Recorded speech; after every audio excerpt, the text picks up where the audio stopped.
Brian Martin of Blogging with the Boys has this article. So Tristan Hill finally proves his doubters wrong. Dallas' former 2019 second-round pick has no excuses not to play at a high level entering a contract year for him. While his immaturity and health issues hopefully now behind him, number 72 has a chance to finally prove his doubters wrong, and that's exactly what we are predicting. That's right. Hill is primed to have a breakout season in 2022. All of the traits, size, strength, agility, that made him a second-round pick should be on full display throughout training camp practices and in preseason games. The good thing about this... Preseason. The good thing about this is he's basically like he hasn't had a chance to even play early, so it's kind of like a bonus second-round pick for us this year. You know what I mean? Like, I want to thank each and every one of y'all for all you've done to your bodies. I mean, what the hell is that even from? I don't know, but that's a long-ass one. That's like one that I would have rolled That was with. like an ad one. I thought it was just, I want to thank each and every one of y'all. But it's the wrestler dude in the bleachers who starts crying when he finds out that wrestling's fake. From what, though? I think it's in a wrestling documentary. If you Google it, you can. Oh, shit. Okay, look, I'm not... Don't sorry, give us Ann. your folklore. No, on I'm that. just basically saying this with Tristan Hill finally healthy, it's kind of like we have this bonus player that we haven't really had a chance to see. Like, I can't even, since 2009, I can't even describe a play that I remember Tristan Hill being a part of. Here's a bandwagon boy question for you. Who the fuck is Tristan Hill? A defensive tackle. Okay, because 2019 second round pick. I could have you could tell by the number, except for I don't know those well enough, but. Yeah, so he's defensive tackle. Which is great because our defensive tackles are looking strong. Like, we got that Ridgeway dude, Osa, who was our third round pick last year, Neville Gallimore, and throw Tristan Hill in here. This, like they're saying, if he's in a contract year, this is going to be his final chance to prove it for the Cowboys. Like, if he doesn't have a good year this year, he's not going to be on the team next year, and maybe finds himself out of the NFL altogether. What's the maybe this is something that I can look up, but do you know, like, what we run mostly? Do we run two nose? Yeah, so formations? we run 4-3, right? 4-3. Like 4-3, so four linemen and then three linebackers, but it's kind of like a variation with Micah, right? Like, they have different looks where it seems like we have more of a 3-4 type thing. But usually two defensive tackles, two defensive ends or edge rushers. But Dan Quinn's really good at switching that up. Sometimes D-Law ends up playing tackle, right? But you're still basically that 4-3 shell type thing. Yeah, no. I mean, that's good if two of those defensive positions are going to be a defensive tackle, like more times than not, then it's nice to have that depth. Oh, well. Let D-Law play a little bit more in his natural habitat. Well, look at how many times last year, the Denver game being a prime example, where it felt like every time the opposing team ran the ball, they were getting, 7 yards, 8 yards, 20 yards.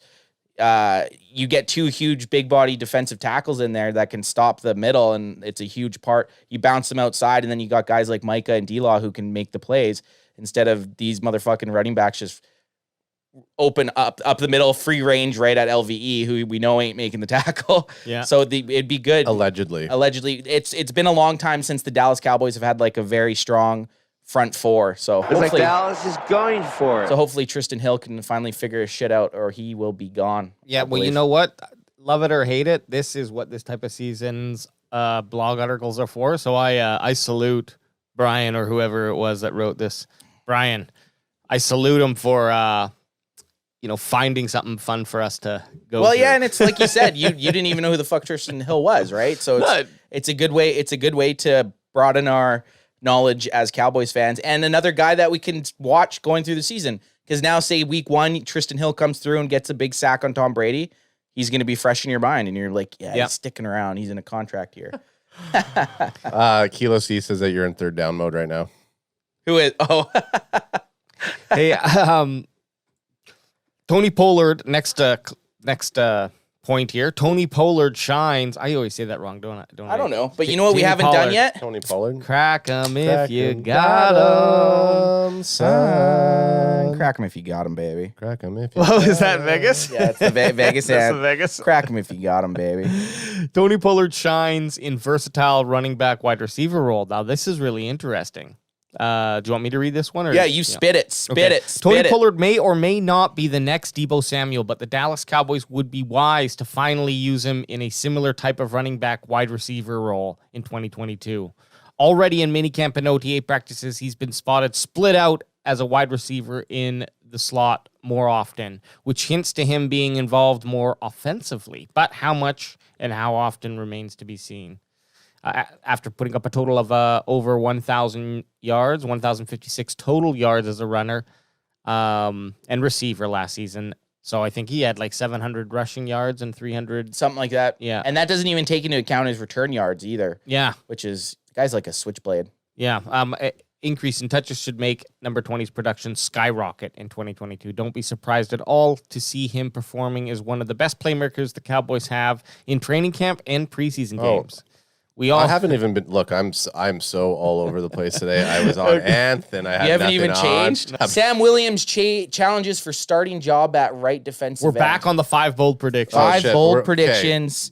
5 bold predictions going into training Adam, camp. you want to read this one or is that? I'll read this one. So with Randy Gregory gone, taking his talents to the Denver Broncos via free agency, the right defensive end spot opposite DeMarcus Lawrence is up for grabs heading into 2022. Dorrance Armstrong more than likely has the inside track to earn the starting job considering his experience and knowledge of the system.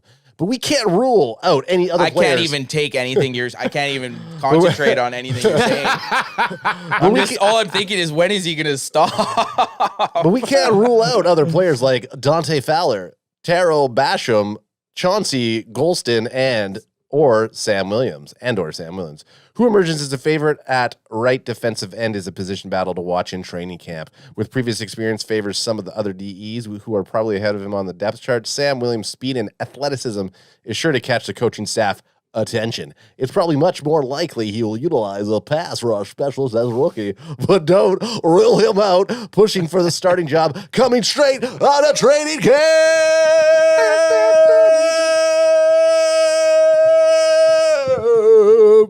Jesus, I don't even know what to say to that.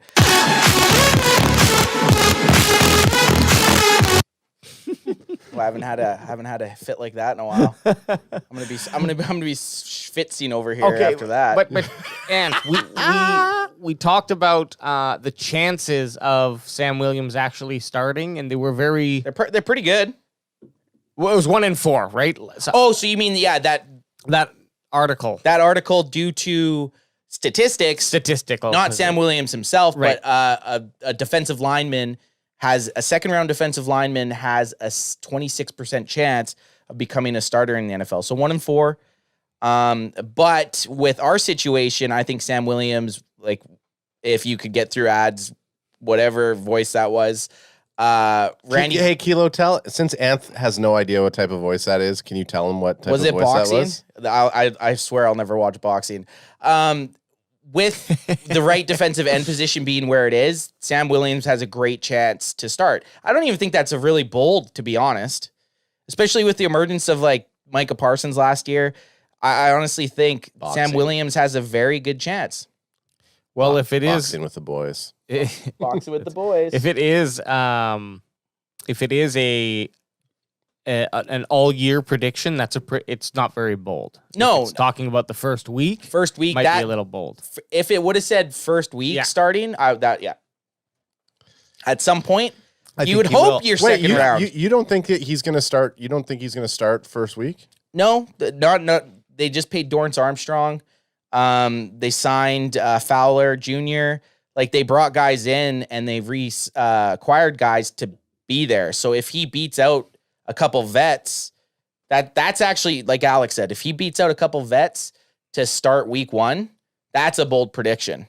And but if he's just going to be a starter at some point, well, we hope so. Sagama Beach. Here's what we kind of want to see happen in Yes. Tell us. this race is we want Sam Williams to basically get to the top of the depth chart as quickly as possible, even if he starts fourth out of or fifth out of all these guys. I already have it in my mind that he's starting. Well, get it out. It's going to be Armstrong, Fowler, and Golston, and probably Golston in the third. I'll give you- position Truth at be those. told, when I go into boxing mode, I blanked out, so I don't even remember what the article said. So I'll give you a little backstory. Here's a little history of like second round picks for the Cowboys. Sean Lee, second round pick, didn't start week or year one. But guess who's up on our fucking jersey wall? Who? Sean motherfucking Lee. Sean Lee. DeMarcus Lawrence picked Didn't start. round 2. Didn't start year Assistant one. coach now. Assistant coach, starter. So I guess when you look back at past Folklore, Kilos, he says. folklore, yeah, that was some folklore. This is absolutely folklore. But if you look back at prior second round picks, Randy Gregory didn't start year one because he was too busy blazing. He was too busy getting vape tenned. Yeah, And good for him. Good for him, and good for him. Now he's making bank. He can buy a lot of weed. This is why when Ant's like, oh, I'm gonna be late, you and Alex start without me. It's like we can't, like, there's not a lot that we can bring to the table when you can just start to give history lessons to us. Well, folklore. or folklore. Because we're not even gonna fact check it. You said it with such conviction that I believe it's true. Well, you know what's funny? I said it with such conviction that I believe it. That's the trick. If you just say it, I hope no one's fact checking us right now. So, who do you think are the two starters? Like our right D end. Yeah, right and left. I think Dorrance Armstrong will be our right D end, and I think obviously our boy assistant coach, player Coach. D-Law. Tank. He's like Tank, rumble you big tank. Look at him. He hasn't been happy. Rumble you big tank. I think those will be our two starters, and then, but every defensive line does a rotation in the NFL, right? So allegedly. So there's going to be guys rotating in and out.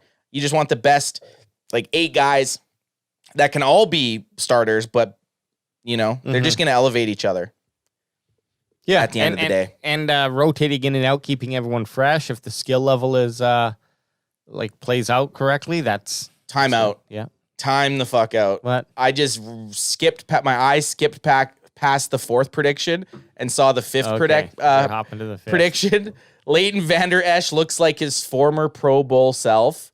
No, that ain't fucking happening. Read it, Ant. Oh shit! That is not. I want you happening. to read it and then instant reaction to each sentence if you feel like it. In 2018, Leighton Vander Esch's rookie season, he looked like the next superstar linebacker, which was true. He did.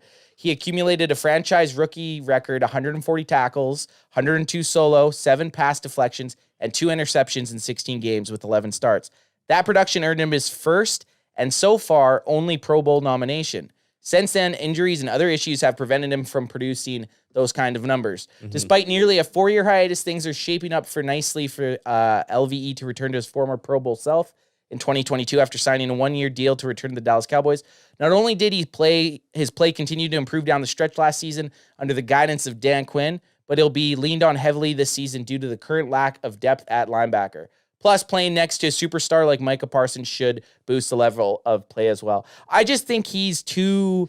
I think he's damaged goods. I think these injuries, these back and neck injuries, I think they've taken his psyche from being a 21 or 22-year-old rookie who didn't feel like he could be stopped, and he wasn't in his rookie season, to then getting hurt and having all this rehab. I think it's just lingering in the back of his head that he's not going to get to his former Pro Bowl self. He calls himself sloppy seconds in the mirror. I feel bad. I feel bad for the guy because he did have such an amazing rookie year. It was like they said, you were like, holy fuck. Yeah. We just struck gold with him. And that makes me nervous with a Micah, right? Like Micah, don't get me wrong. Micah's rookie season compared to Leighton's rookie season is like up here. Like Micah's rookie season compared to a lot of anyone in the NFL was a lot of rookies. A lot of rookies was like up here. But it makes me nervous that it's hard to replicate the success of your rookie season. Like it's almost like you come out of the gate too hot that everyone's now has this. Well, everybody has a year of film on you as well in the NFL, not just coming from like a college program. Yeah, well, exactly. They can target you. They can see your weaknesses more so than you. Like no one knew how you were going to play in the NFL when you're coming out of college. Now they got a year under their books. They can like you said, a full 17 games from last year to study. Different attitude though, I think, with Micah. Like again, I think he has a mental aptitude to overcome that sophomore slump. I do too. You're right. That's a great point. Yeah. Micah's has that thing in his brain that he is the best at all times, and he could, in his brain, he could be playing wide receiver, defensive lineman, linebacker, safety, punter, kick. Like he feels like he could do it all. And he probably thinks, man, I could probably throw a football better than Dak Prescott. Well, and he believes it so. He has that conviction in himself, and he has the physical abilities, right? So that's what you want. Where LVE was always kind of like this humble guy, like I don't know. Here's a fun fact. And this is why it makes me a true. If you put a bunch of white dudes on a board and you said point out what LVE looks like, I couldn't tell you. You couldn't. You don't know what LVE looks like? I couldn't pick. You know what to do, AJ? I couldn't. Boner alert. Boner alert. I'm talking about the